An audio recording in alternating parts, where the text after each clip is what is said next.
Hello guys, कैसे हो आप सब। आज हम करने वाले कोरिलेशन का स्पीयरमैन रैंक कोरिलेशन मेथड, जिसमें हम फर्स्ट और सेकंड केस जो है कर चुके हैं। आज वाली वीडियो में हम थर्ड केस करेंगे, जब रैंक क्या हो रही है, इक्वल है या वो रिपीट हो रही है। तो उनको कैसे हम सोल्व करेंगे वो आज देखते हैं।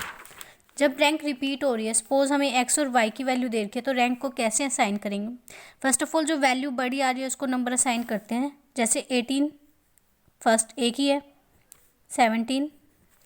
अब इसमें क्या हो रहा है कि 60 जो है वो 3 टाइम्स रिपीट हो रहा है, तो इसको क्या रैंक देंगे। अब रैंक देखो, फर्स्ट सेकंड तो दे चुकी, थर्ड फोर्थ फिफ्थ। अब किसको हम थर्ड दें, किसको फोर्थ दें या फिफ्थ दें, तो अब इसको हम कैसे निकालेंगे। अब थर्ड फोर्थ और फिफ्थ, ये 3 रैंक आ रही है। इसको अगर 3 से डिवाइड कर देंगे, 9 और 12 डिवाइड बाय 3 4, यानी कि 60 वाले को हम क्या रैंक दे देंगे, तीनों को 4। अब क्या बचा, 5 तक रैंक हो गई हमारी असाइन। अब 6, अब 6 में भी क्या है, 50 और 6 एंड पोजीशन पे 50 जो है 2 बार रिपीट हो रहा है, तो इसको कैसे रैंक देंगे। 6 और 7 डिवाइडेड बाय 2, यानी क्या रैंक आ रही है 6.5, यानी 50 को हम क्या रैंक दे देंगे 6.5। 7 तक रैंक दे चुके हैं, 40 को क्या रैंक आएगी 8। ऐसे ही हमें इसमें रैंक करना है। सबसे ज़्यादा क्या है 201, ये रैंक 1 हो गई, ये रैंक 2 हो गई, ये रैंक 3 हो गई और ये रैंक 4 हो गई। और अब 5 और 6 जो है रैंक रिपीट हो रही है, 5 और 6 डिवाइड बाय 2, मतलब कि जितने भी रैंक आ रही है उनका समीशन प्लस करके डिवाइड बाय जितने भी वो नंबर्स हैं। सपोज अब 5 और 6 रैंक आ रही है, तो इनको प्लस करके जितनी बार भी आ रही है, 2 बार आ रही है तो 2, इसमें 3 आ रही थी तो मैंने 3 से डिवाइड किया, ऐसे करना है। तो ये इतना क्या आ गया 11/2, यानी 5.5। अब 6 तक असाइन हो चुकी है, अब 7 और 8। अब इसके बाद वही प्रोसीजर स्टार्ट होएगा, डिफरेंस निकालना है R1 में से R2 माइनस करके।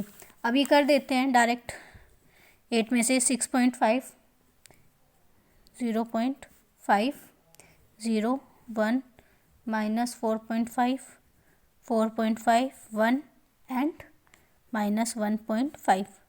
समीशन डी क्या आएगा 0 आएगा, आप देख सकते हो। अब इसका डी स्केयर 0, 0.25, 0, 1, 4.5 स्केयर का क्या आएगा 20.25, 20.25 और 1, 15 का क्या होता है 2.25। अब समीशन डी स्केयर क्या आ रहा है 45.00। अब ये हो गया। अब जब रैंक हमारी रिपीटेड हो तो इसका फॉर्मूला थोड़ा दूसरा लगता है। इसका ये आप यहाँ देख सकते हैं, क्या फॉर्मूला है 1 - 6 ED स्केयर। अब यहाँ ये चीज़ आ जाती है कि 1/12 MQ माइनस M। ये क्या होता है, एक तरीके से CF होता है, कुमुलेटिव फ्रिक्वेंसी बोल देते हैं ना वो चीज़। CF2 जितनी भी रैंक रिपीट हो रही है वो उतने यहाँ पर आते जाएंगे, वही फॉर्मूला नीचे NQ माइनस N। अब मैं आपको ये दिखाती हूँ करके। तो 1 - 6, अब समीशन डी स्केयर कितना है हमारा 45 प्लस CF1 में अब ये रैंक जो थी कितनी बार रिपीट हो रही थी वो डालना है। अब वो कैसे निकालेंगे हम CF1 MQ माइनस M, ये फॉर्मूले से हम क्या डालेंगे CF1 की वैल्यू निकालेंगे। अब M क्या होता है कि जो हमारी रैंक थी वो कितनी रिपीट हो रही थी। अब जैसे कि हमने देखा इसमें जो 60 है वो 3 टाइम्स रिपीट हो रहा था, तो M की वैल्यू क्या होगी 3, यानी कि 3 का क्यूब माइनस 3। तो इसको सोल्व करने पे आंसर आ रहा है हमारा 2। अब यहाँ हमने देखा था कि 50 भी रिपीट हो रहा था 2 टाइम्स, तो CF2 क्या हो गया 2 का क्यूब माइनस 2। तो ऐसे वैल्यू क्या आ जाएगी CF2 की 0.5।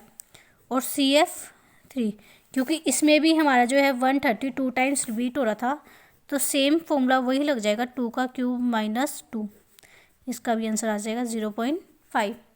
अब इसमें ये जो वैल्यू है CF1 यहाँ हमने लगानी है 0.5 प्लस 0.5 प्लस 2 नीचे वही n का क्यूब, n की वैल्यू कितनी है टोटल 8, 1 2 3 4 5 6 7 8, 8 का क्यूब माइनस 8। अब इसको सोल्व करते हैं। यहाँ पे हम 1 माइनस 45 और 2 47 और 1 0.5 और 0.5 कितना हो गया 1, तो ये कितना हो गया हमारा 48।